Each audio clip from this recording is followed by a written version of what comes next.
Hi guys, this is Grizzly again with another pen review, and today I have something quite special here for you. The pen of pens, so to speak, an absolute icon, a true icon of the writing instrument and fountain pen world, which is the Montblanc Meisterstück LeGrand 146. Definitely one of the most well-known fountain pens in the world. I want to take the chance in the beginning to express my gratitude to LeGrand in the Netherlands that has supported this review right here. Thanks much for that to LeGrand. And yeah, having that said, let's just dive straight into the review. First of all, we have a look at the packaging. It's just a glossy cardboard box that the pen comes in, saying Montblanc, the typo logo, and the snow cap covering the mountain Montblanc symbolically right here. The Montblanc logo. This is not a white box, it's like sort of like an off-white creamish box. The table top here is white. Then we open up the box and quite simply comes out a quite nice, vintagey yet modern looking box. I think it's just plastic with a service guide in a similar surface finish. Just a couple of information in here, and as we go through it right now, here you see Montblanc is not only a writing instrument manufacturer, but it's really like sort of a lifestyle brand, having all kinds of things: watches, jewelry, cufflinks, briefcases, bags, wallets, all kinds of things. And take that already as a piece of information, because I will refer to Montblanc as a lifestyle brand.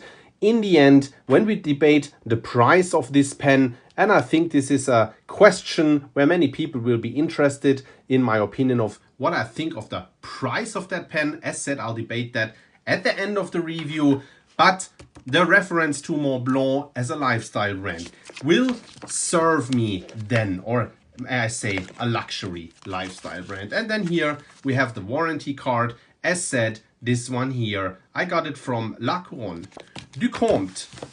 Then, quite simply, black cardboard box. Open it up, nothing much in here, especially except from this little sticker here that came on the pen, saying that it's an extra fine nib. The 146, by the way, LeGrand is a quite interesting pen in terms of nib sizes that it is available with. It's coming with, like, you can get it with extra fine, fine, medium, broad, double broad, oblique medium, oblique broad, and oblique double broad. That is definitely quite a word. That's a mouthful. That's a huge range of nibs that very few pen manufacturers nowadays equip their pens with. Of course, since it's sort of like a luxury brand or a luxury pen, a pen that maybe often managers will want to carry or something like that, especially the oblique medium, oblique broad, and oblique double broad are very wide nibs that are especially made for signing documents. So this is like rather signature nibs,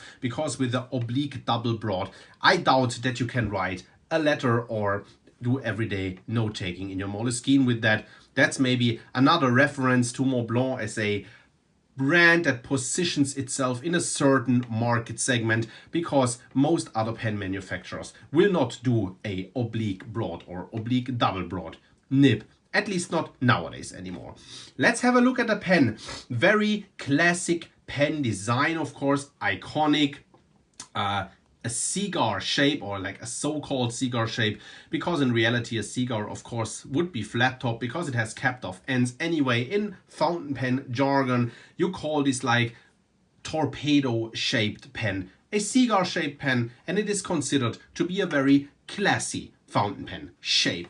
Let's cover the pen from top to bottom. We have a snow cap logo in here. The material is what Montblanc calls precious resin, and there is loads of debates in the fountain pen world whether precious resin is anything more or less than resin or plastic. I won't go into that in depth in here. You can Google that. There's enough debate on that already, so won't comment on that.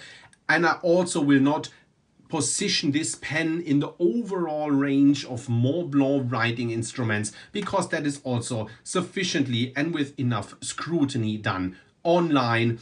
Suffice to say for here that the LeGrand or 146 Meisterstück is like a sort of mid-size fountain pen, slight mid-size to larger fountain pen in the overall Montblanc grand scheme of things. Okay, so now once again, snow cap logo, the Montblanc logo on top here. That's probably the most iconic part of the pen. Many people will recognize that logo, which is why the pen also often serves as some kind of a status symbol for sure. We have a very beautiful clip here, and you already see on that clip here that I got the red gold accent finished pen. There is also a yellow gold and a I think it's called platinum, which is a silver colored finish. This here is the red gold. I find it's a little bit more interesting than the yellow gold, but that's a matter of taste, my personal opinion. A little thingy up here on the clip. It's a quite rigid yet springy enough clip, perfectly works fine. A little thing down here which allows the clip to slide more effortless into a pen pouch or shirt pocket. Then a sign of having a Montblanc original is always the engraved serial number here on top of the cap. And you've seen that serial number also referenced in the service guide that I have just been showing you, or warranty guide.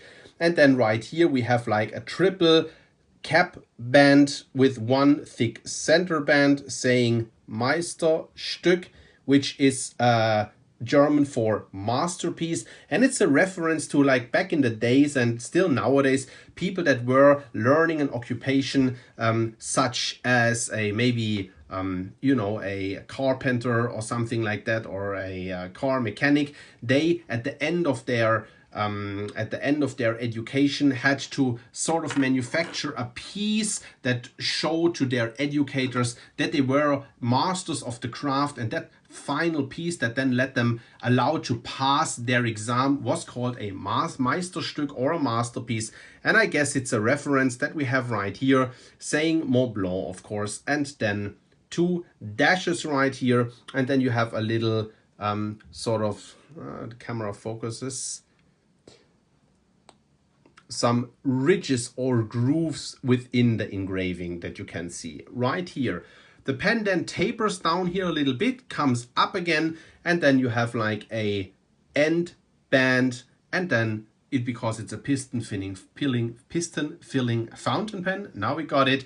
Of course, the piston turning knob right here. The pen is a screw-on cap and unscrews with 1 1.25 to 1.5 turns, something that I like about fountain pens, of course. I pointed out in many reviews, if it won't take you long to uncap them, because that makes them very suitable as a nice note taker. You then have the Montblanc nib down here. This is a duotone nib saying AU for gold 585, so that means that this is like a 14K gold nib, saying something right here that I can read, stop, but I don't know what it ST average D, I don't know what it means. If somebody knows what it means, please leave that in the comments down below. Saying Montblanc then, having a Montblanc M here, 4810 for the height of Montblanc, the mountain, some scroll work on here, and then of course like the gold and rhodium coating right here. This is about a number 6 size nib, I'd say. And then you see some plating here at the tip of the nib as well. You have a section right here, a quite comfortable section. That's a good girthy pen. That's a really nice size. Overall, a quite lightweight pen, I must say. It's a resin pen, so it's not extremely or extraordinarily heavy, but a nice size, a nice girth. I would say about like the girth of a Pelikan M800. I'll compare it to one in a bit so we can have a look at that again, and I'll compare it this time not only to my standard size reference pen Lamy Safari, but actually to quite a number of pens, because I think it's a rather expensive pen, so we may give that a little bit more scrutiny and thorough comparison right here. As said, this is like about the size of an M800, so it's really for my hand a quite perfect pen size. Lays in the hand very comfortably, very nice, very well balanced, really nice to grip here, not slippery at all. Has of course some threads here, but they're not sharp at all, so you can also hold the pen a little bit more up here, but I assume you will then feel the threads here over time. But yeah, I mean, it's a shorter section, it's not the longest section on the planet, but well, I mean, I have a perfectly comfortable grip on here. And what you can then also see now that the ink goes back a little bit in here is the ink window, which always like has like some ridges here, so it's like not a all-around ink window as you often find it on Pelikan pens, for instance. It's a little bit like the one on the Lamy 2000 maybe. However, on the Lamy 2000 the lines are not that way, but rather along the barrel. This one here is a little bit more useful, this ink window, than the ink window on the Lamy 2000, because you look at this beautiful nib. I really like that. It's really, really lovely nib design. Back to the ink window, you can definitely see how much ink is left in the pen. Now the ink comes down again. So this is really useful. I have Graf von Faber-Castell Stone Gray in here right now, I believe. Posting, can the pen post? Yes, it does post. It doesn't post very deep, but it posts quite secure. Becomes kinda long for me, huh? Maybe for those people that are into it, it's nice because others see that you write with a Montblanc pen, but maybe you can, if that's what you want, also keep the cap on the table right here. I mean, in terms of writing comfort, I think this is really plenty good enough for me. I wouldn't post that pen. All right, okay, so that's that with the pen in itself. So before we do a size comparison and stuff like that, let me first say that overall, I think it's like a really, really lovely pen, very well constructed, all good. There's one small thing that I have to point out right here. I don't know if it's just my example of the pen, or I read up on that a little bit and I've seen that that was an issue for a couple of people actually, and that is like that the cap has a little bit of wiggle room on the barrel. Let me show you what I mean. You see that? Well, is that an issue, a deal breaker whatsoever? No, certainly not. Not for me. I mean, like, it's not that I do this with my pen all the time, right? I mean, like, I write with my pen and then I do just cap it, and that works very well. And I put it aside. I have used that pen quite extensively over the past couple of months. I also had it down for a couple of weeks in between because I didn't use it so much because I was traveling quite frequently and didn't take it with me right then. The nib didn't dry out, so it seems that there's not like, at least not enough air coming in here so that there would be a problem with ink drying onto the nib, I wanted to say. But well, the pen costs 600 euro, and for a luxury item that costs 600 euro, I do, and that is even called a masterpiece, a Meisterstück, I would expect this not to happen. Okay, just wanted to point that out. So now, size comparisons. Capped to the Lamy Safari, and you see already right here, the Montblanc LeGrand 146 is slightly longer than a Lamy Safari, and I mean a Lamy Safari is definitely already a large pen. So that indicates to you that the Montblanc here, the 146 LeGrand, is definitely a quite large pen. I always thought that the pen is a little bit smaller because there's also, of course, the 149, which is then massive and very chunky. But, so as said, I thought that pen is smaller, but in fact, as you can see right here, it's not that small. Let me uncap it. I won't post the pen now. Again, so that's what it looks like uncapped, slightly shorter than the Lamy Safari. I won't post it because, like, I think, as said, posted, it's almost a too long pen. And I want to do a few size comparisons right here, and posting all the time will just take too much time. Here's a Lamy 2000, maybe a pen that many people have, slightly shorter. than the Montblanc 149, 146 of course. Pretty similar in length when they're not posted. I have two more for you.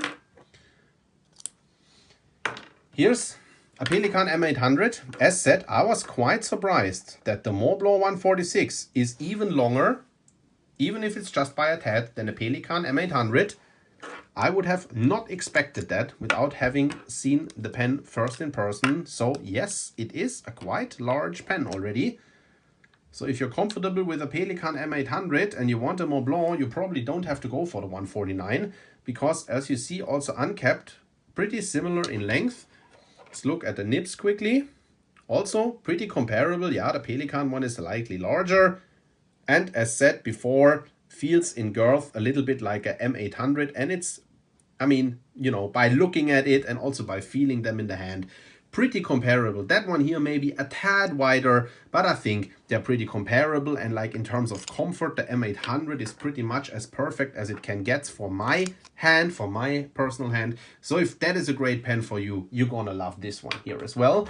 And here's another cigar-shaped pen that looks quite similar actually, and that is the Sailor 1911 Large, which is a tad shorter than the Montblanc 149. And we also look at this uncapped. Montblanc a tad longer, maybe 2 millimeters or so. And let's compare the sections. I would say the Sailor is slightly slimmer than the Montblanc, but also this, a pen that is perfect for my hand, wonderful to write with. And if that's a pen that you like, or the Pro Gear, which has exactly the same section like the regular Pro Gear, not the Slim, if this is a pen that you like, then you're going to love this. So, writing sample. Zoom in a little bit. This is a pretty stiff nib. It's not a very flexible nib, at least not in my opinion. Montblanc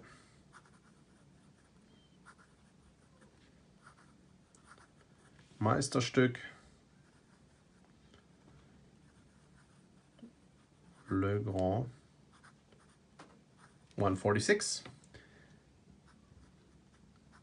Extra fine nib. As said, it's quite a nail. I find it's a pretty stiff nib. It has quite an interesting characteristic though. I don't know if you can really see that right here, but yeah, I think you can see it. So like the downward strokes are a bit slimmer than the side strokes. So means that that nib, stock extra fine nib, has like a little bit of an architect character to it. Which I find is pretty interesting because like it adds a little bit character to your writing. It's a pretty wet nib. This stone gray here is not the wettest of inks, but you can see it lays down a very, very wet line of ink on this Rhodia paper here, which is not the most absorbent paper of in the world. But yeah, I mean, like it's definitely a really wet nib, and also like the stone gray ink here comes out really graphite dark right here. It's normally in other pens a quite considerably lighter ink. So yes, it's wet nib, provides almost architectish qualities, very nice pen overall, and very nice writing experience, I must say that. So, and now to conclude it all, price. Is this pen worth the price? And I'll take a minute or so, or 1.5, to talk about this. This, as said in the beginning, is a pen that costs 600 euro, which is quite a mouthful. But to me, this is also a lifestyle luxury brand, Montblanc right here. So the measurements to compare this pen price-wise to me are slightly different. Let's look into a small price study that I've made here before. So this pen, it doesn't matter if it's like the yellow gold, platinum or red gold finish, costs plus minus 600 euro. If you look into a Pelikan M800, I looked up all those prices at La Couronne du Comte, where I got this pen from, so this is my point of reference. A Pelikan M800 costs 440 euro. That's already an expensive pen, but that's a lot less than 600 euro. A Graf von Faber-Castell Classic Wood, for instance, sets you back €475. Also an expensive pen, but still a lot less than that. Yes, this is not a piston filler, I know, but you know, these are gold nib pens. Some of them are piston fillers, just for sake of comparison. I guess you get my point. Aurora 88, as long as it's not some kind of a special or limited edition, €500. Gold nib piston filler. Sailor 1911 large, the one that you just saw right here, even like pretty comparable in optics. You can also get that with a gold trim, not red gold, but yellow gold. As a cartridge converter, $295, that's about half the price. And as a Realo, which then is also a piston filler and has even a 21 karat gold nib, then $395. So €600 is very expensive. That's like, even compared to those pens, and these are all excellent pens, excellent writers, as this is an excellent pen. It's an excellent writer, and it's comparable to those sort of in writing experience in terms of being top-notch writing experience, right? So yes, this is an outrageously expensive pen in terms of that. And should you pay €600 and expect twice the writing experience of this non-Realo Sailor here? No. This pen will give you a equally good writing experience, and for the people that love Sailor nibs, they would say it's even a better writing experience. Having that said, I think this is not the kind of comparison that you can sort of benchmark this pen to, because this pen to me, and now be kind with me because I'm not a car expert and I'm not a watch expert, even though I make these references right now. This pen to me is comparable to a Rolls-Royce or a Rolex, right? There are other watches out there that are equally good or quite comparable to a Rolex in terms of, like, you know, quality. And like, you know, if you compare a Bentley to a high-class Mercedes or something like that, you know, a high-class Mercedes costs a lot less, but is by no means a shitty car, right? And I think that's sort of like the ball game that we're in right here. This is a luxury brand. What you pay, these like €200, like about a 25% or whatever premium that you pay for this pen, you paid for people seeing this snow cap here and realizing, yes, he or she has a Montblanc, which sort of says something about you, right? I mean, like, we live in a commodity world where items also symbolize things. So I think that's more or less how you should approach this, at least in my personal opinion. I'm glad if somebody disagrees with that, no problem. That's of course all a matter of perspective. That's how I right here see it. It is a fantastic pen. It's a great pen, and it's a super good writing experience. If the premium for having a Montblanc is worth it to you, an iconic pen, you should definitely get it. Yeah. That's that with that review. At the end of the review, again, I want to say thank you to La Couronne du Comte for supporting me right here with this review. This was a little bit more of a lengthy debate. I'm aware of that, but I think the pen sort of justifies that. And hey guys, I'll see you at the next review. Bye bye.